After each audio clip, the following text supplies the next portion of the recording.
In 1940, as German bombers rained destruction on London and Britain stood alone against the combined military might of Nazi Germany, a 58-year-old aircraft designer watched the skies from his factory in Hertfordshire with quiet but unwavering determination. Geoffrey de Havilland had spent the previous 2 years fighting a different kind of battle, not against enemy aircraft, but against his own government. The British Air Ministry had repeatedly rejected his revolutionary proposal for a fast, unarmed bomber made almost entirely of wood. They called it impractical. They called it old-fashioned. They called it regressive. Lord Beaverbrook, the powerful Canadian press baron who served as Minister of Aircraft Production, mockingly nicknamed the project Freeman's Folly, a contemptuous label that followed it through every corridor of power in Britain. But Geoffrey de Havilland knew something that the bureaucrats and military planners did not understand. He knew that sometimes the most radical ideas come wrapped in the most familiar materials. He knew that conventional wisdom is often neither wise nor correct. And he knew, with the certainty that only decades of experience can provide, that the airplane he envisioned in his mind would not only change the course of the war, it would make the head of the German Air Force turn green and yellow with envy, and would deliver perhaps the most famous admission of failure in the history of military aviation. This is the extraordinary story of how one man's rejected wooden airplane became widely considered the most versatile warplane ever built. It is the story of how a private venture funded from his own pocket proved the entire military establishment catastrophically wrong.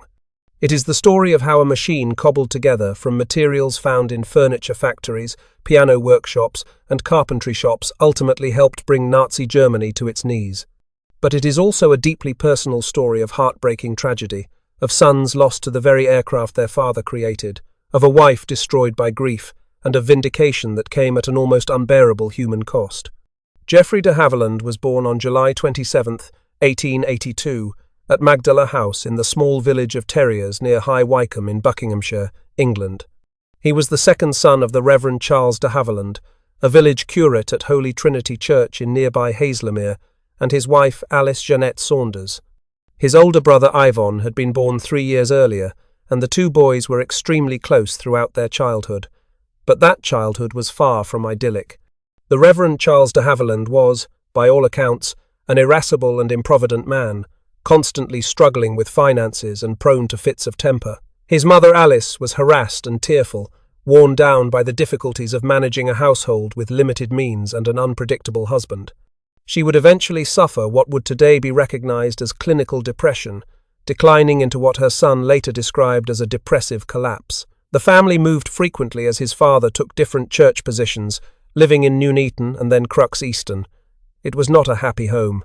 Originally destined for the church, like his father, a path Geoffrey had no interest in pursuing, the young man found escape in a different calling altogether. He was fascinated by machines, by how things worked, by the emerging world of engineering that was transforming Britain in the late Victorian era. After attending Nuneaton Grammar School and then St Edward's School in Oxford, he enrolled at the Crystal Palace School of Engineering in the year 1900. It was there that his natural talents first emerged. During his time at the school, he designed and built a motorcycle powered by a 1.5 horsepower engine that he constructed entirely himself. After completing his engineering training in 1903, Geoffrey de Havilland took an apprenticeship with engine manufacturers Willans and Robinson in the town of Rugby, learning the fundamentals of power plant design and manufacture. In 1905, he joined the drawing office of the Wolseley Tool and Motor Car Company in Birmingham, earning 30 shillings a week as a draftsman. But the work was dull and repetitive, the management harsh and unsympathetic, and after a year of increasing frustration, he resigned. For a time, he worked in the design office of Motor Omnibus Construction, designing buses of all things. It was steady work, but it did not capture his imagination. And then, in 1908, everything changed forever. The Wright brothers had demonstrated powered, controlled, heavier-than-air flight in America in 1903, but it was their public demonstrations in Europe in 1908 that truly electrified the world. Suddenly the impossible seemed within reach. Men could fly. The ancient dream of Icarus was becoming reality. And Geoffrey de Havilland, watching these developments with growing excitement, made a decision that would define the entire course of his life. He approached his wealthy maternal grandfather, Jason Saunders of Medley Manor in Oxfordshire, and asked to borrow £1,000, a very substantial sum at the time. equivalent to several years of professional salary. His grandfather, perhaps recognizing something in the young man's determination, agreed to the loan. Geoffrey de Havilland announced what he called his declared intent to build an airplane. Working with his friend Frank Hurl, a fellow engineer he had met at the Crystal Palace School, de Havilland rented a cramped workshop and spent the next 2 years designing and constructing his first aircraft from scratch. Neither man had any experience with aviation. They were teaching themselves as they went, working from first principles, making countless mistakes, and learning from each one. The engine was the greatest challenge they had to design and build that themselves as well, a 4-cylinder water-cooled unit producing roughly 45 horsepower. In late 1909, the aircraft was finally complete. In December of that year, at a location called Seven Barrows near Lichfield in Hampshire, Geoffrey de Havilland attempted his first takeoff. He had never flown before. No one had taught him. He simply climbed into the machine he had built, opened the throttle, and hoped for the best. The aircraft bounced along the grass, gaining speed until it suddenly lifted into the air. For one glorious moment, Geoffrey de Havilland was flying, and then the machine shot straight upward, stalled, and crashed back to earth in a shattered heap. The wings splintered into pieces. The fuselage was destroyed. The landing gear collapsed. Only the engine could be salvaged from the wreckage. His grandfather's £1,000 lay scattered across a Hampshire field. Most men would have given up at this point. The money was gone. The machine was destroyed. The enterprise had proven itself, it would seem, a foolish dream. But Geoffrey de Havilland was not most men. He had learned something from the crash. He understood now what had gone wrong, and he was more determined than ever to succeed. Using the salvaged engine and what little money he could scrape together, he immediately began building a second aircraft. This time he applied the lessons of his failure. The design was improved, the controls refined, the structure strengthened. In September 1910, at a meadow near Newbury, Geoffrey de Havilland made his first successful flight. He flew just a few feet above the ground, covering perhaps 20 yards, but it was enough. He had done it. He taught himself to fly over the following weeks, and within months he had become proficient enough to demonstrate the aircraft publicly. In December 1910, de Havilland sold this second airplane to the British War Office for £400.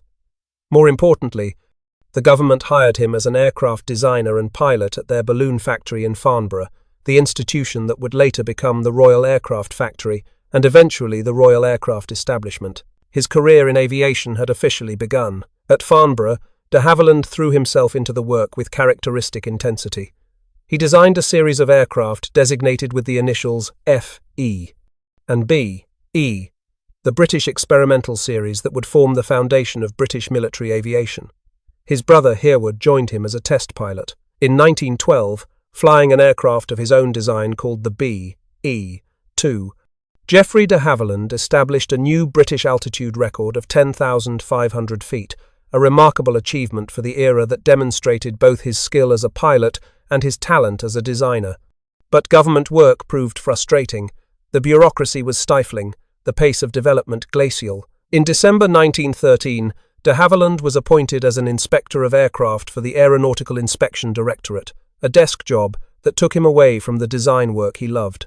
Unhappy and restless, he was rescued in May 1914 when he was recruited to become the chief designer at Airco, the aircraft manufacturing company based at Hendon in North London. At Airco, de Havilland had the freedom he craved.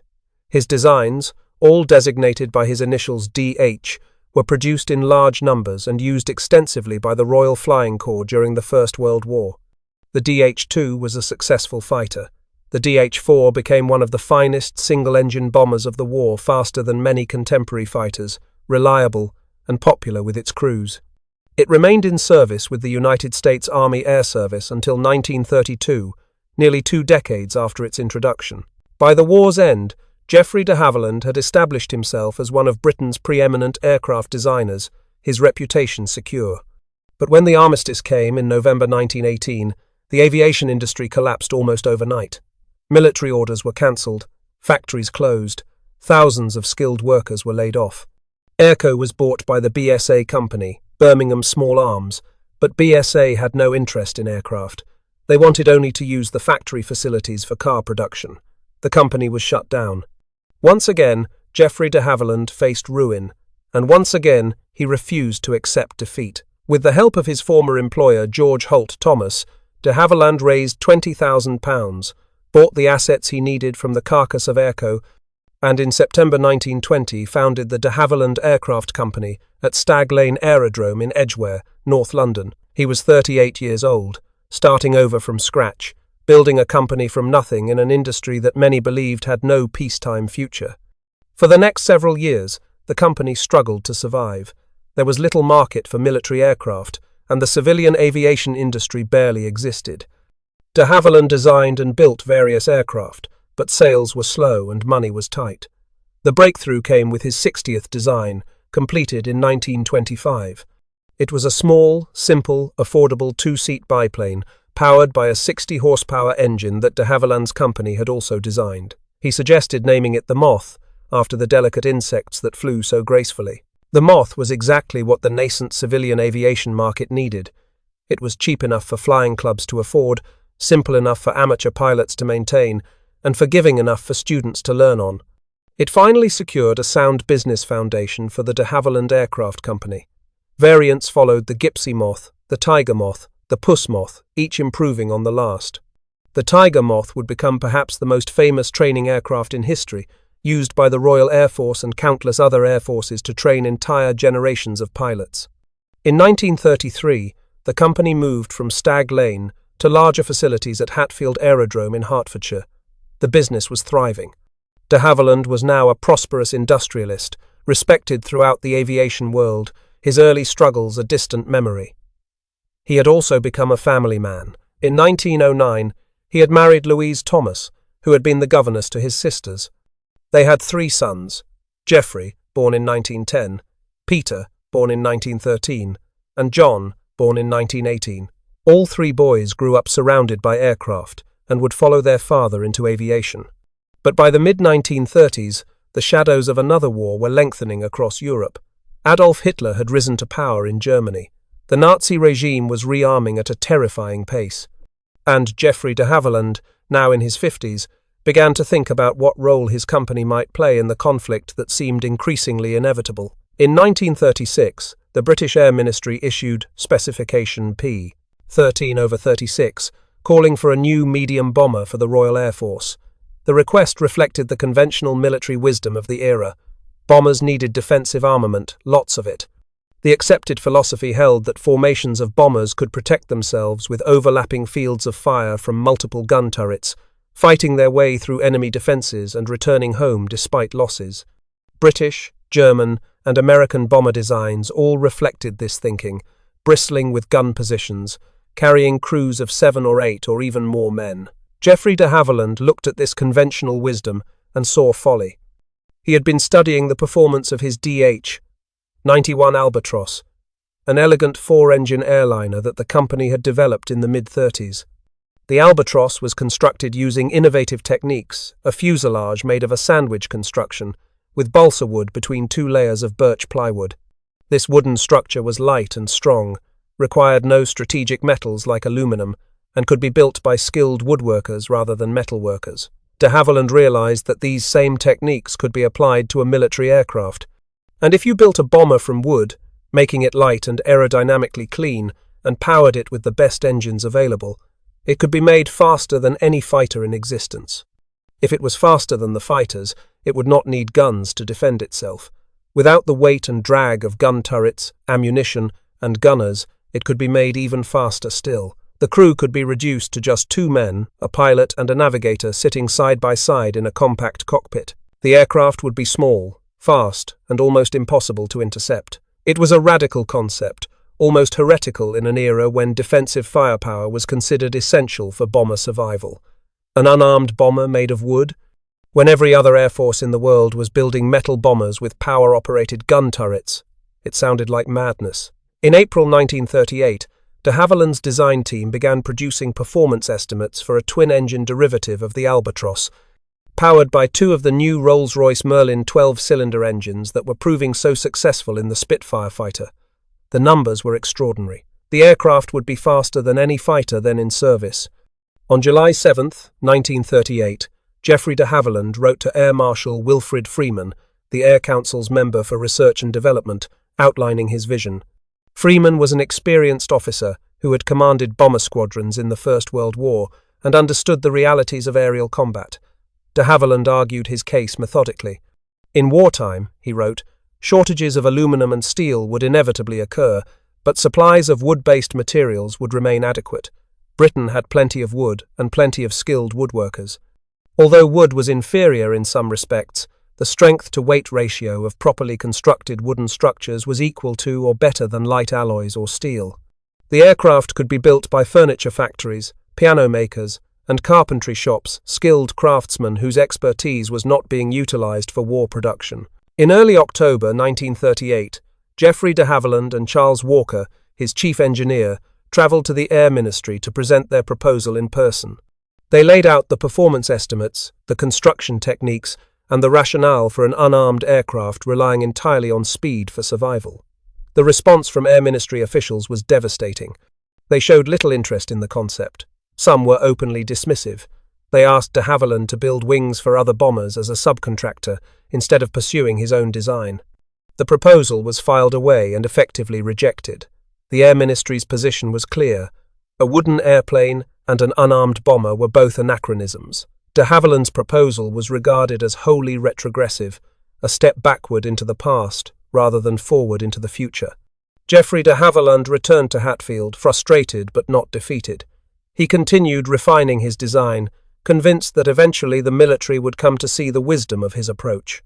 On September 3, 1939, Britain declared war on Germany following the Nazi invasion of Poland. 2 days later, de Havilland saw no reason to modify his proposal. The Air Ministry, likewise, saw no reason to accept it. But de Havilland found a crucial ally in Wilfred Freeman, who had been impressed by the designer's logic and his track record of successful aircraft. Freeman pushed the proposal through the bureaucracy, and on December 12, 1939, a prototype was finally ordered. But the approval came with severe limitations. The aircraft was to be built only as a photo reconnaissance platform, not a bomber, because the commander of Bomber Command, Air Chief Marshal Sir Edgar Ludlow Hewitt, categorically refused to accept an unarmed bomber. And de Havilland was instructed that priority must be given to his other war work producing Tiger Moth trainers, rapid light transports called Dominies by the RAF, and essential variable speed propellers for other aircraft manufacturers. Geoffrey de Havilland accepted these terms. He would prove them all wrong with results, not arguments. Construction of the prototype began in March 1940 at Salisbury Hall, a secluded Tudor manor house near London Colney that de Havilland had acquired specifically for secret development work. The location was deliberately chosen for its isolation, surrounded by a moat, hidden from view, far from the factory at Hatfield, where German reconnaissance aircraft might spot unusual activity. A small team of dedicated engineers worked in conditions of intense secrecy, knowing that what they were creating challenged every assumption the military establishment held dear. The design team was led by Ron Bishop as chief designer, with R.M. Clarkson and C.T. Wilkins as key engineers. The aircraft they created was a masterpiece of aerodynamic efficiency. The fuselage was built in left and right halves, each formed in concrete moulds, then joined together. The core was balsa wood sandwiched between 2 layers of birch, plywood, light, strong, and smooth. The wings were built as a single assembly, with spruce spars, spruce stringers, and 2-layer birch plywood skinning, covered with fabric and painted for a glass-smooth finish. Every surface was designed for minimum drag. There were no protruding gun turrets, no armor plate, and no provisions for defensive armament of any kind. Then came catastrophe. In May 1940, German forces launched their blitzkrieg through the Low Countries and France. The Wehrmacht's armoured columns smashed through Allied defences with terrifying speed. The British Expeditionary Force, along with large portions of the French army, was driven to the beaches of Dunkirk. In one of the most remarkable military operations in history, over 300,000 Allied soldiers were evacuated across the English Channel, but all their heavy equipment was lost. France surrendered in June. Britain stood alone. Lord Beaverbrook, the Canadian press baron who had been appointed Minister of Aircraft Production in May, made a ruthless but understandable decision. Every available resource must be concentrated on producing existing, proven aircraft types, Spitfires and Hurricanes, to defend against the expected German invasion, Wellington and Hampden bombers to strike back at the enemy. There was no capacity to spare for unproven experimental designs that might not even work. Beaverbrook told Air Vice Marshal Freeman that work on the wooden bomber project should stop. He issued cancellation orders multiple times over the following weeks. The project became known mockingly as Freeman's Folly, a contemptuous reference to the officer who continued to defend the design against all opposition. But here is where the story takes a remarkable and fateful turn. Beaverbrook, for all his power and forcefulness, never put his cancellation orders in writing. They were verbal instructions, commands delivered in meetings and telephone calls, but never formalized on paper. And Wilfrid Freeman, understanding what was at stake and believing in de Havilland's vision, simply did not pass the orders along. He stalled for time. He made excuses. He protected the project from above. According to some accounts, Freeman was so determined to protect the wooden bomber that he kept a Tommy gun in his office during the darkest days of the Battle of Britain, and there were those in the Air Ministry who genuinely believed he might use it on Beaverbrook if the project was cancelled. Whether this is literal truth or colourful legend, it captures the intensity of Freeman's commitment. Geoffrey de Havilland, meanwhile, continued funding development from his own pocket. The aircraft remained officially a private venture, built on faith and personal investment, while Britain's survival hung in the balance. De Havilland was gambling his company's resources on an aircraft the government had repeatedly tried to kill. Through the summer of 1940, as the Battle of Britain raged in the skies over southern England and German bombers pounded British cities every night, the small team at Salisbury Hall worked in secrecy behind the Tudor manor's ancient walls. Air raid warnings interrupted production at the main Hatfield factory, causing nearly a third of working time to be lost, but the prototype continued to take shape. In July 1940, Beaverbrook finally relented, not because he had come to believe in the aircraft, but because de Havilland's general manager, L.C. Murray, promised him 50 aircraft by the end of 1941. Beaverbrook agreed that the project could continue as long as it did not interfere with de Havilland's more important war work, producing trainers, repairing Hurricanes, and manufacturing Merlin engines under license. It was a gamble. De Havilland knew that producing 50 aircraft in just over a year was nearly impossible given the resources available, but it kept the project alive. 20 aircraft were actually delivered in 1941, with the remaining 30 following by mid-March 1942, not quite meeting the promise, but close enough. By early November 1940, the prototype was complete. Designated E-234 by the company and painted overall in bright yellow, the standard colour for prototype aircraft. It was carefully transported by road from Salisbury Hall to de Havilland's factory at Hatfield on November 3rd. The aircraft was rolled out for final preparations on November 19th, 1940, just 10 months and 26 days after construction had begun. It was an astonishing achievement of rapid development. On November 25th, 1940, Geoffrey de Havilland's eldest son climbed into the cockpit. Geoffrey Raoul de Havilland Jr. was 30 years old, already one of Britain's finest test pilots. He had joined his father's company as a premium apprentice in 1928, working in the engineering department before spending his final 2 years in the drawing office. He had learned to fly at the Royal Air Force Reserve School located on de Havilland's Stag Lane Aerodrome, earning his pilot's license in 1929. When the company's chief test pilot, Robert Waite, was killed in a crash in October 1937, Geoffrey Jr. had stepped into the role at the age of just 27. For the next 7 years, he made the first flight of every de Havilland prototype, the Albatross airliner, the Flamingo transport, and now, this revolutionary wooden bomber that powerful men had dismissed as folly. Beside him in the cockpit sat John Walker, the chief engine installation designer, the man who had supervised the fitting of the twin Merlin engines into their streamlined nacelles. Together they would test whether de Havilland's vision would fly or fail. Geoffrey Jr. opened the throttles. The twin Merlins roared to life. The yellow aircraft rolled down the grass runway at Hatfield, gathering speed. The wooden airplane leaped into the sky. Takeoff was reported as straightforward and easy. The flight was relatively problem-free, though the undercarriage doors remained slightly open, a minor issue easily corrected. But the performance was extraordinary, exceeding even de Havilland's optimistic projections. The aircraft reached speeds of over 600 kilometers per hour, faster than any operational fighter in the world. It handled beautifully, responsive to the controls, stable in flight. Everything de Havilland had promised was true. On December 29, 1940, The prototype was demonstrated to Lord Beaverbrook and other senior government ministers at an airfield near Langley. Geoffrey Jr. put the aircraft through its paces, including a dramatic rolling climb on a single engine, demonstrating that it could not only fly but maneuver aggressively, even with one power plant failed. Beaverbrook watched in silence as every assumption he had made about the wooden airplane was demolished before his eyes. That day, an order was placed for 150 aircraft. 4 months later, on April 20th, 1941, the Mosquito was demonstrated again, this time to United States Army Air Forces General Henry H. Arnold, the commanding general of the U.S. Army Air Corps, and his aide, Major Elwood Quesada. The aircraft reached 408 miles per hour, dramatically outpacing a Spitfire that could manage only 370. Major Quesada later wrote, "I recall the first time I saw the Mosquito as being impressed by its performance, which we were aware of. General Arnold was so impressed that he arranged for the aircraft specifications to be sent back to American manufacturers. The aircraft that had been dismissed as Freeman's Folly was given an official name, the de Havilland DH-98 Mosquito. It was a perfect name for a small, fast, stinging aircraft that enemies would find impossible to swat. But vindication for Geoffrey de Havilland was just beginning.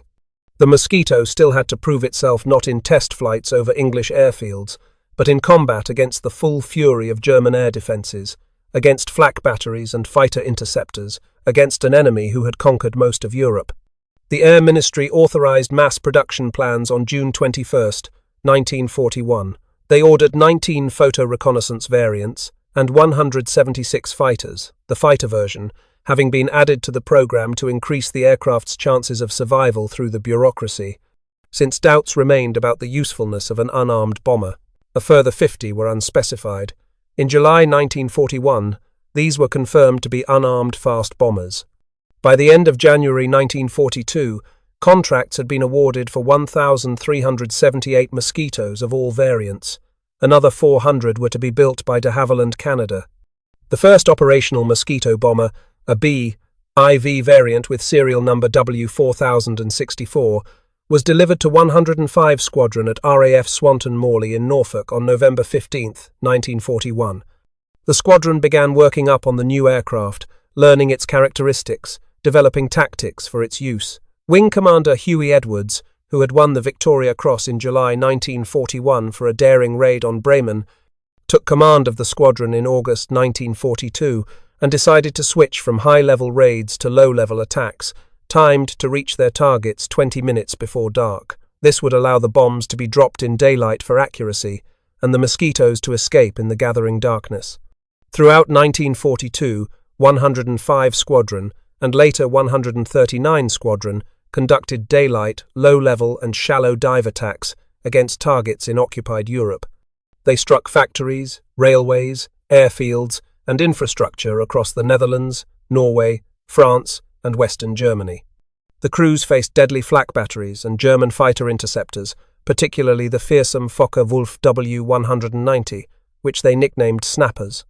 Germany still controlled continental airspace, and the FR-192s were often already airborne and at an advantageous altitude when the Mosquitoes arrived. But de Havilland's fundamental principle proved valid. The Mosquito was just faster than the W190 at sea level. When attacked, the aircraft could simply outrun their pursuers. On August 29, 1942, Mosquitoes of 105 Squadron undertook a bombing mission against a target at Pont-à-Vendin. They were attacked head-on by Fauve 192s, which then turned to fire again from astern. The Mosquitoes used their speed to pull away. Not one was lost. On September 19, 1942, Mosquitoes attacked Berlin for the first time in daylight. One aircraft, piloted by D.A.G. George Parry, was intercepted by Messerschmitt Bf 109 fighters. He simply outran them. One Mosquito failed to return, but the raid demonstrated that an unarmed bomber could penetrate to the very heart of Nazi Germany and escape. The Mosquito was publicly revealed for the first time on September 26, 1942, following a daring raid on the Gestapo headquarters in Oslo, Norway. Although that particular raid failed to damage the Gestapo building itself, it proved that the aircraft could hit pinpoint targets deep in enemy-occupied territory. The Times published photographs of the bomb strikes 2 days later, and the British public learned for the first time of the remarkable wooden wonder that their factories had produced. Then came January 30th, 1943, and the raid that would become legend. That date marked the 10th anniversary of Adolf Hitler's rise to power as Chancellor of Germany. The Nazi regime planned elaborate celebrations throughout the Reich, particularly in Berlin. Reichsmarshal Hermann Göring, the head of the Luftwaffe and one of the most powerful figures in the Nazi hierarchy, would deliver a major speech from the Air Ministry building, broadcast live on radio throughout Germany at 11 o'clock in the morning. Later that afternoon, both Göring and Propaganda Minister Joseph Goebbels would address a crowd of thousands at the Schöneberg Sportpalast, Berlin's largest indoor arena. The Royal Air Force decided to crash the party. At 8:45 on that winter morning, 3 Mosquito B, IVs of 105 Squadron took off from RAF Murrum in Norfolk, bound for the German capital 500 miles away.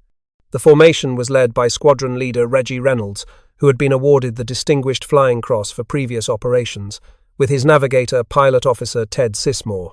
Flying with them were Flight Lieutenant John Gordon with Flying Officer Ralph Hayes, and Flying Officer Tony Wickham with Pilot Officer Bill Makin. The 3 Mosquitoes flew at wave-top height across the North Sea to avoid radar detection, then climbed to 25,000 feet as they approached Berlin through broken cloud cover. Despite having flown some 500 miles in difficult winter weather, navigating without modern electronic aids, relying entirely on dead reckoning and pilotage, they arrived over the German capital precisely on schedule. At exactly 11 o'clock in the morning, as Hermann Göring prepared to begin his speech celebrating 10 years of Nazi rule, air raid warnings began to sound across Berlin. Anti-aircraft guns opened fire. The sound of Merlin engines and exploding 500-pound bombs echoed through the streets of the Reich capital. The broadcast engineers immediately cut the radio transmission. Listeners across Germany heard only scratchy classical music for the next hour and 3 minutes, as officials scrambled to determine what was happening and whether it was safe for the Reichsmarschall to continue. An hour later, a reportedly furious and humiliated Göring finally returned to the microphone to deliver his speech. But the damage was done. The RAF had demonstrated that it could strike Berlin in broad daylight, precisely on schedule, with complete impunity. In the afternoon, 3 more Mosquitoes from 139 Squadron repeated the feat. Taking off at 1:25, they bombed Berlin at precisely 4 o'clock in the afternoon, just as Goebbels was scheduled to begin his address at the Sportpalast. All 6 aircraft from the morning and afternoon raids returned safely to base. 1 Mosquito from a separate mission later that day was lost, flown by Squadron Leader D.F. Darling, shot down near Altengrabo with both crew members killed. The raid had achieved its objective perfectly, not through the weight of explosives dropped, which caused minimal physical damage, but through the psychological impact. The mission gave the lie to Göring's boast that enemy aircraft would never fly over the Reich. On the anniversary of Nazi power, British bombers had struck the German capital twice, exactly when they chose to strike, and escaped without a scratch. And it was after this humiliation that Hermann Göring reportedly delivered the words that would echo through aviation history. Speaking to German aircraft manufacturers, he is said to have vented his fury and frustration in a remarkable admission of failure. While the exact words have been passed down through aviation folklore and cannot be verified from primary documents, the sentiment attributed to him captured the desperation the Luftwaffe felt in facing the wooden wonder. In 1940, I could at least fly as far as Glasgow in most of my aircraft, but not now. It makes me furious when I see the Mosquito. I turn green and yellow with envy. The British, who can afford aluminum better than we can, knock together a beautiful wooden aircraft that every piano factory over there is building, and they give it a speed which they have now increased yet again. What do you make of that? There is nothing the British do not have. They have the geniuses and we have the nincompoops. Whether or not these were his precise words, Göring's actions proved his frustration was genuine. In April 1943, he ordered the formation of special Luftwaffe units, Jagdgeschwader 25 and Jagdgeschwader 50, specifically tasked with intercepting Mosquitoes. The very existence of these dedicated anti-Mosquito squadrons confirmed what the quote expressed, that the aircraft British bureaucrats had rejected, that powerful ministers had tried repeatedly to cancel, that skeptics had dismissed contemptuously as a folly, was in fact a masterpiece of design that Germany could not match, built from nothing more than wood, glue, and British genius. As the war progressed, the Mosquito proved itself perhaps the most versatile combat aircraft ever built. Originally conceived as an unarmed fast bomber, it evolved to fill an astonishing array of roles that no other aircraft could match. It became a low to medium altitude daytime tactical bomber and a high altitude night bomber capable of carrying 4,000 pounds of explosives to Berlin. It served as a pathfinder for RAF Bomber Command, leading formations of heavy Lancaster and Halifax bombers to their targets by marking them with coloured incendiary flares. It became a day fighter and a night fighter, equipped with airborne interception radar and armed with 4 20mm cannons and 4 machine guns. It was a fighter bomber, attacking ground targets with bombs and rockets.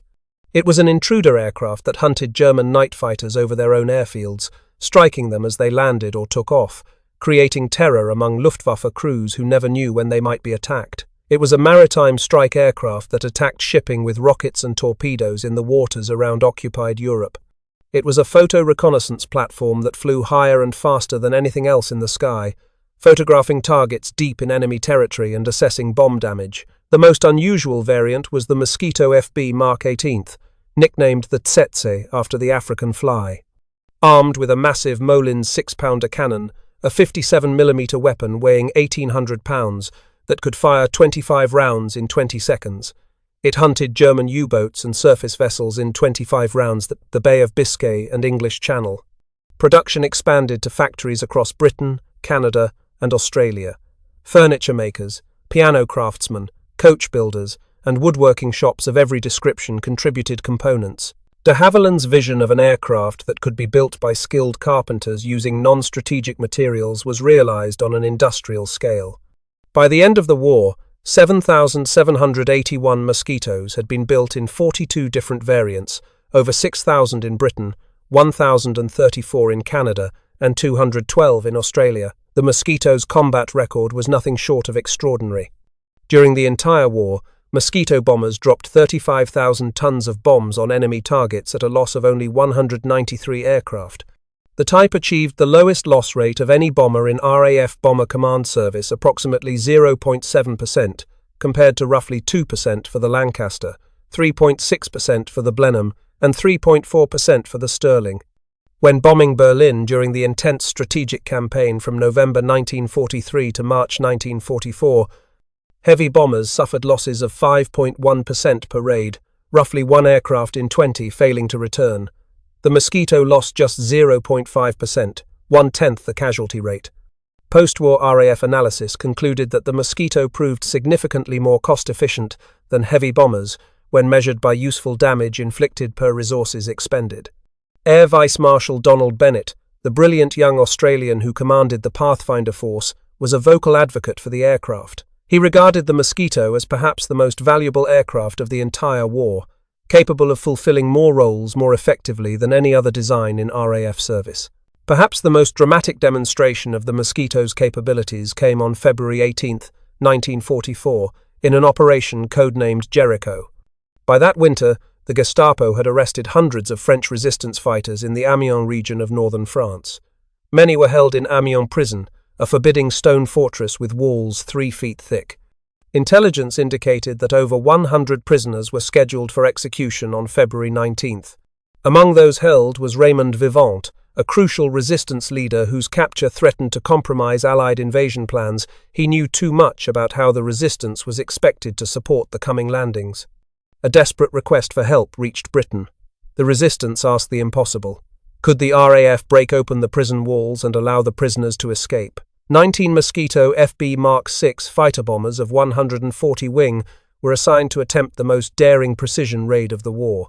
6 aircraft from 487 Squadron of the Royal New Zealand Air Force would breach the prison walls. 6 from 464 Squadron of the Royal Australian Air Force would attack the prison buildings, particularly the German guards' quarters. 6 from 21 Squadron RAF would serve as backup with the grim alternative mission of destroying the entire prison and everyone in it if the initial attacks failed and the prisoners could not escape. A 19th Mosquito from the RAF Film Production Unit would record the operation for assessment and propaganda purposes. The attack would be led by Group Captain Percy Charles Pickard, a charismatic and experienced officer who had won the Distinguished Service Order with 2 bars and the Distinguished Flying Cross over an illustrious career. Pickard was not experienced in low-level attack operations and underwent 10 hours of conversion training at Hatfield before the mission. His navigator was Flight Lieutenant John Allen Broadley, known as Bill to his colleagues.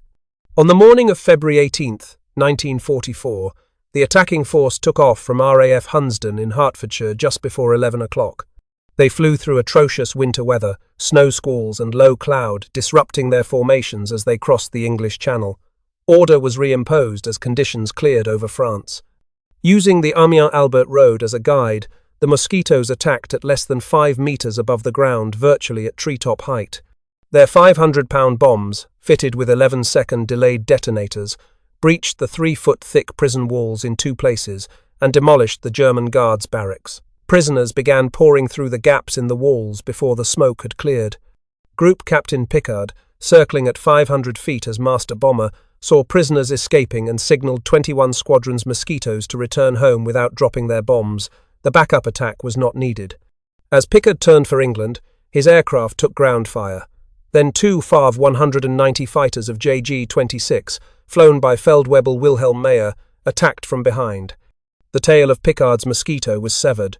The aircraft crashed near Saint-Gratien, killing both Pickard and Broadley instantly. Of the approximately 700 to 800 prisoners held at Amiens Prison on that February morning, 258 escaped through the breaches in the walls.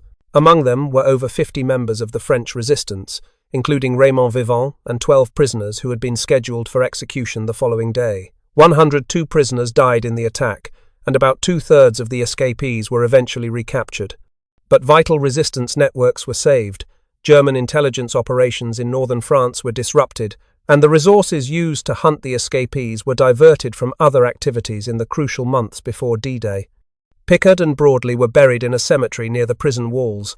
Both received posthumous Distinguished Service Orders. A memorial at Hunsdon Airfield commemorates all the airmen who flew from that base during the war. The Mosquito conducted similar precision raids throughout the remaining months of the conflict, attacking Gestapo headquarters in Copenhagen, Aarhus, and Oslo, destroying vital German records and intelligence files, enabling prisoners to escape.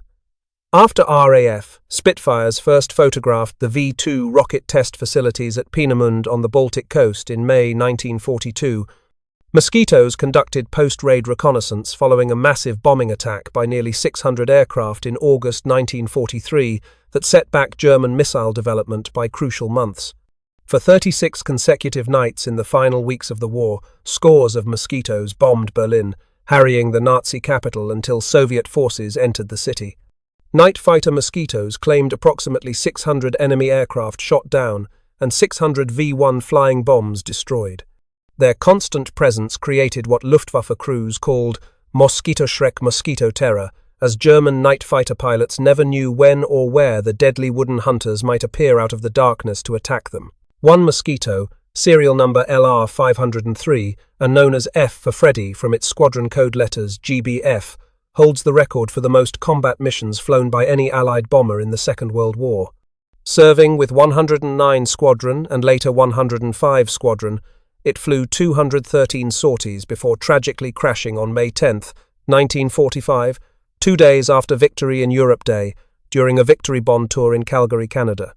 Geoffrey de Havilland was knighted in the New Year's Honours of 1944 for his contributions to the war effort. King George VI personally recognised the man whose wooden airplane had been rejected by his own government.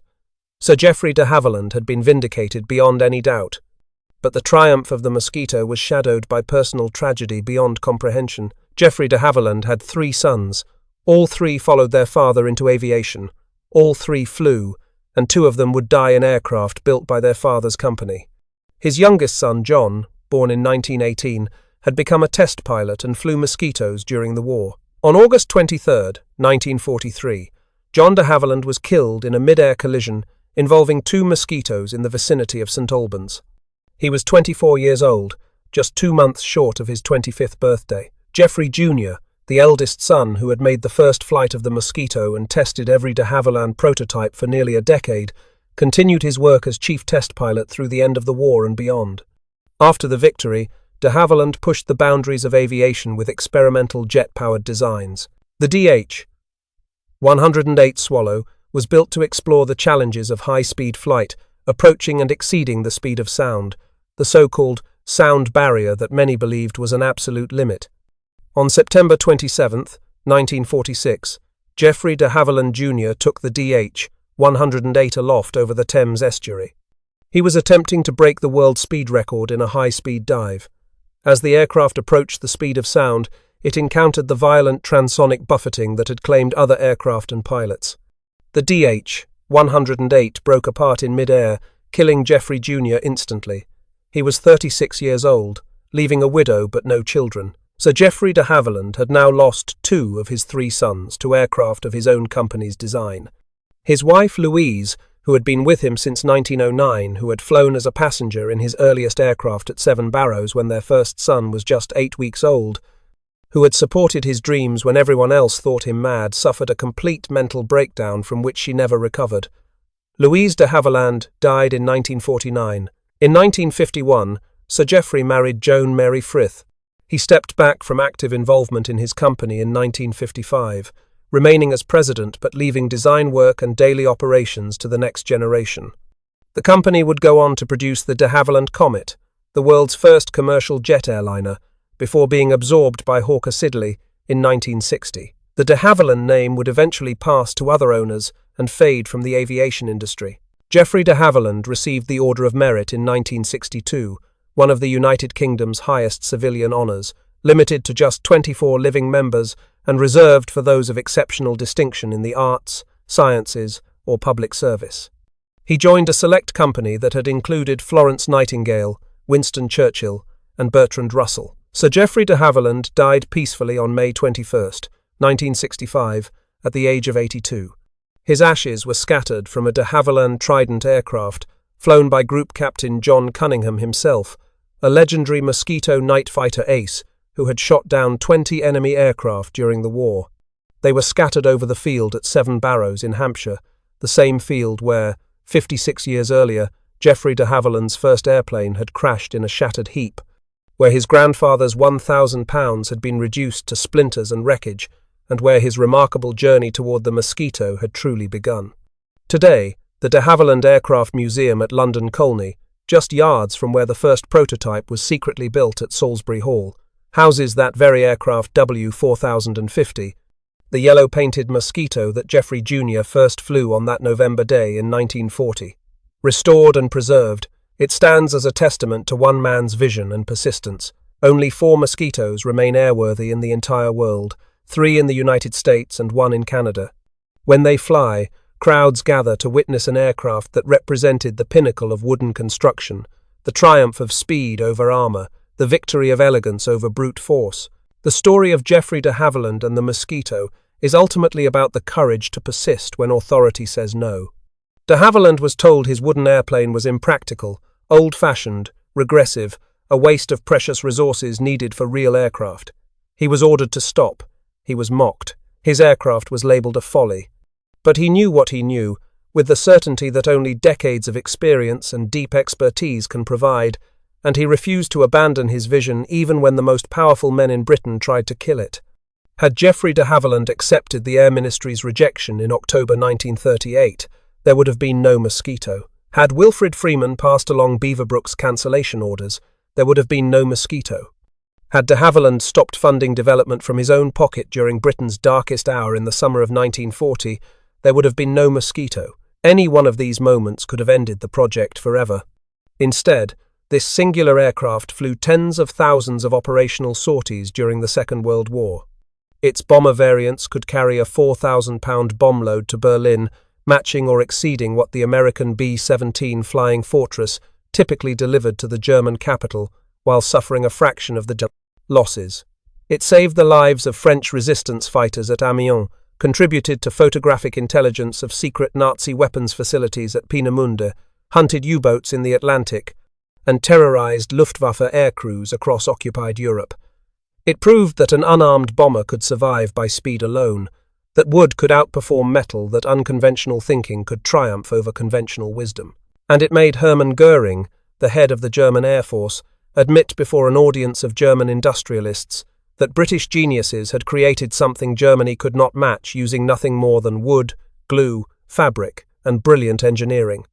Every rejected visionary can draw strength from this story. Every innovator told that their idea is impossible, impractical, ahead of its time or behind its time, can look at the Mosquito and remember that the experts are not always right.